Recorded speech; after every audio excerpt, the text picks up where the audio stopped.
Je suis actuellement aux mondiaux de poker et il y a une petite chance pour qu'il bluffe. On se retrouve après.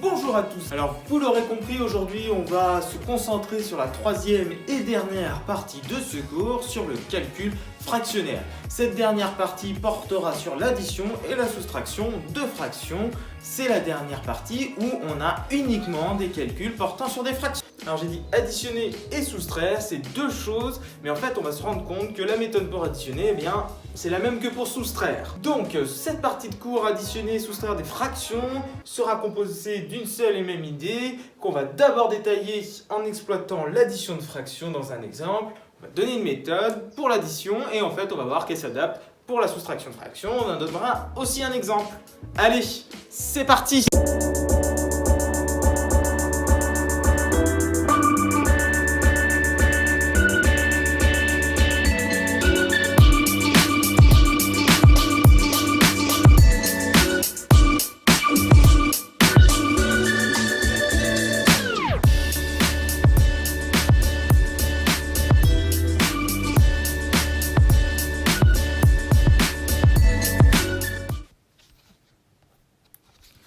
Alors, voici un rapide aperçu de ce à quoi devra finalement ressembler votre leçon une fois terminée. Et donc, comme vous pouvez le voir, vous aurez besoin de 3 feuilles de couleurs différentes. Comme d'habitude, je me sers des chutes de papier des précédents cours que j'ai construits. Comme d'habitude, le jaune représentera les propriétés. Les autres couleurs seront les exemples ou les définitions.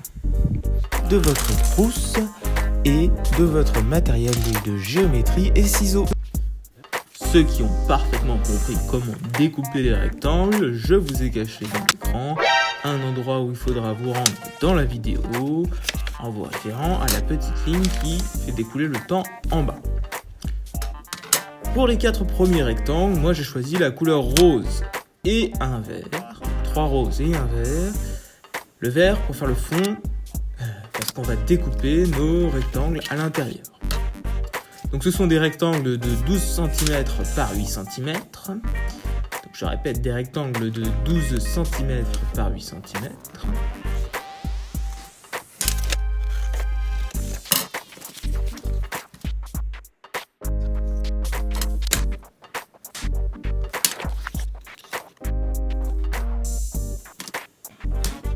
Puis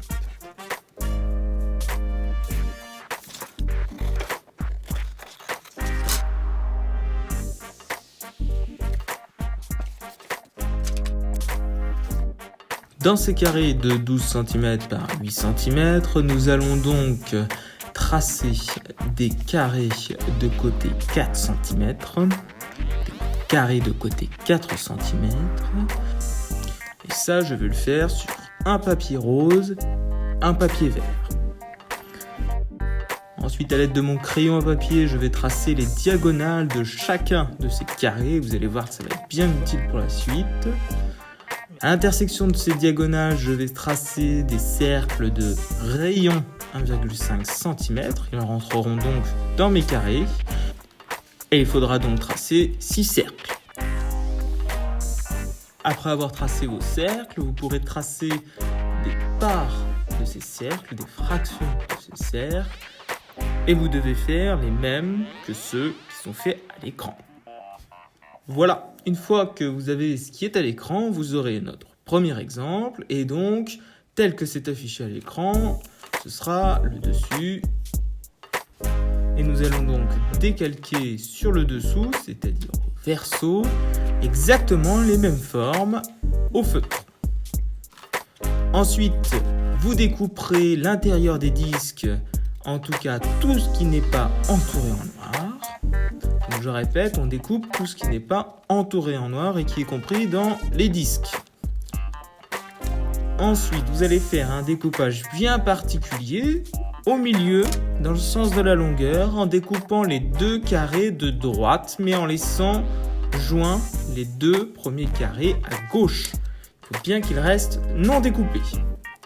Ensuite, vous pourrez faire le pliage, comme je suis en train de le faire, et la superposition des dessins correspond à la somme des fractions.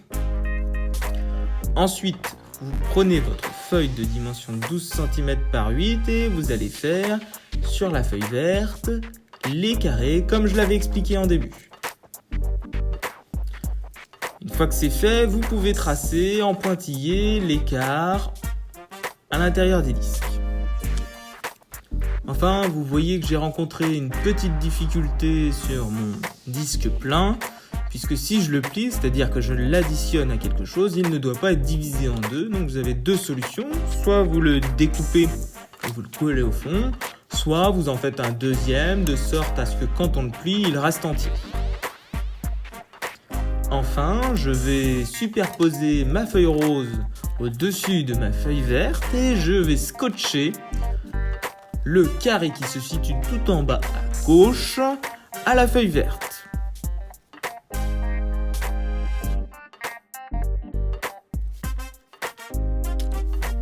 Ensuite, on passe à la rédaction du cours proprement dit. Maintenant que notre exemple est représenté, on écrit donc grand 3, addition et soustraction, fraction, toujours avec mon fraction en bleu, qui est le code couleur que j'ai choisi dans ce chapitre sur les opérations mettant en jeu des fractions. Et enfin, on souligne notre troisième grand titre, comme nous l'avons fait précédemment. Ensuite, on marque exemple. Donc, je numérote mes exemples, il y en aura 3. Mon premier est petit 1 quart plus 1 quart plus 1 quart est égal à 3 quarts. Je remarque que c'est aussi l'addition de 1 demi et 1 quart, ou 1 quart plus 1 demi. Ensuite, deuxième exemple que je numérote petit 2, et je marque 3 quarts plus 5 quarts, et j'utilise la deuxième ligne des disques à droite.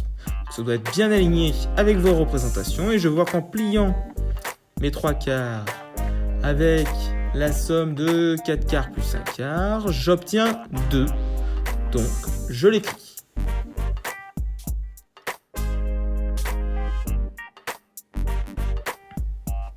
Ensuite, je prends mon deuxième papier rose que je vais pouvoir plier dans le sens de la longueur au milieu.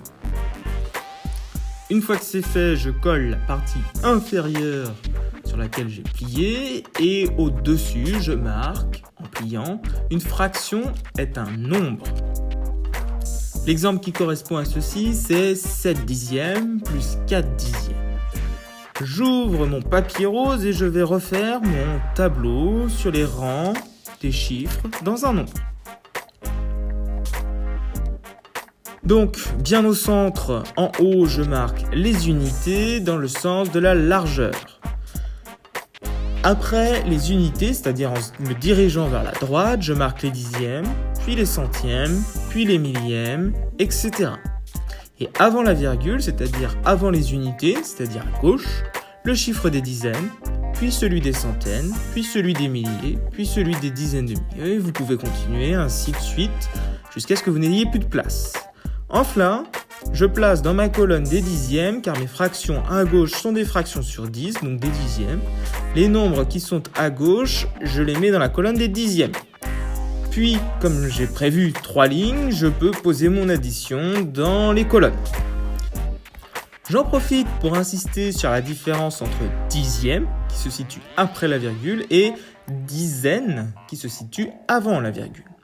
On voit ainsi que 7 dixièmes, c'est 0,7 et 4 dixièmes, c'est 0,4. Une fois que mon addition est posée, je trouve 1,1. 1,1, ce nombre, c'est aussi une unité et 10 dixièmes, ce qui est aussi 11 dixièmes. Puis, je marque ma règle sur l'addition après avoir fini de noter mon exemple.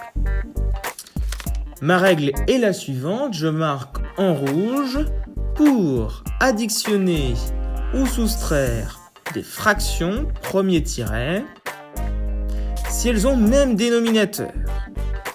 Comme précédemment, je vais prendre mon petit papier jaune pour marquer ma propriété qui est pour additionner, entre parenthèses, ou soustraire, entre parenthèses, des fractions de même dénominateur, virgule, il suffit d'additionner les numérateurs entre eux et de garder le même dénominateur. Donc je répète cette propriété, à savoir par cœur, pour additionner, entre parenthèses, ou soustraire des fractions de même dénominateur, il suffit d'additionner les numérateurs entre eux et de garder le même dénominateur. En dessous, je marque les deux formules à retenir. La première, c'est celle qui rappelle la règle sur les additions et la deuxième, celle qui rappelle la règle pour les soustractions. Donc, l'idée ici, ce n'est pas de rappeler la propriété, mais c'est d'avoir un rappel visuel qui nous rappelle le plus simplement possible et le plus rapidement possible ce qui est à retenir. En gros, ce que vous pourrez marquer dans votre carte mentale. Alors, la première, pour additionner, et on souligne additionner, 2 points, D différent de 0, A sur D, plus B sur D, égale A plus B sur D. Je répète, pour additionner 2 points, on met D différent de 0, A sur D, plus B sur D, est égal à A plus B, le tout sur D. Autre règle en dessous pour soustraire, et on souligne soustraire, mais toujours D différent de 0, A sur D, cette fois-ci moins B sur D, est égal à A moins B, le tout sur D. Donc je répète, pour soustraire, D différent de 0, on écrit A sur D, moins B sur D, est égal à A moins B, le tout sur D. Ensuite, on finit notre méthode pour additionner ou soustraire des fractions, deuxième tiret, sinon, virgule, on les met au même dénominateur. C'était donc notre grand 1. Ensuite, on prend notre papier rose qu'on va coller à droite, on écrit exemple, et cette fois-ci, notre exemple, ce sera 5 quarts moins 1 demi. Et donc, on va, sur notre papier rose, représenter 5 quarts et 1 demi. Donc, le rectangle que je commence à dessiner, c'est mon unité. Et ensuite, comme je manipule des quarts, je vais partager mes unités en 4. Et pour les demi, en 2. Si je supprime un demi, c'est-à-dire ce qui est en rouge, on va regarder ce qu'il nous reste de grisé à la fin, c'est-à-dire 3, 4 et 5. Il ne reste donc plus que 3 quarts sur les 5 initiaux. On en a enlevé 2. Donc 5 quarts moins 1 demi, c'est en fait 5 quarts moins 2 quarts. C'est-à-dire 3 quarts. On peut ensuite écrire le résultat de notre opération dans l'exemple, c'est-à-dire 5 quarts moins 1 demi, c'est 5 quarts moins 2 quarts, c'est-à-dire 3 quarts. Et on peut l'écrire de même dans notre exemple à gauche. Et voilà, c'est terminé. Et voilà, c'est maintenant terminé. Vous l'avez compris, il n'y a qu'une seule chose à retenir, c'est qu'on peut additionner des fractions ou soustraire des fractions ensemble que si elles ont même dénominateur. C'est vraiment la chose à retenir du cours. Une fois qu'elles ont même dénominateur, eh bien c'est très simple, il suffit d'additionner ou de soustraire les numérateurs entre eux. Et voilà, une fois que ça c'est dit, j'ai tout dit. Donc c'est la fin de cette vidéo. Allez, ciao!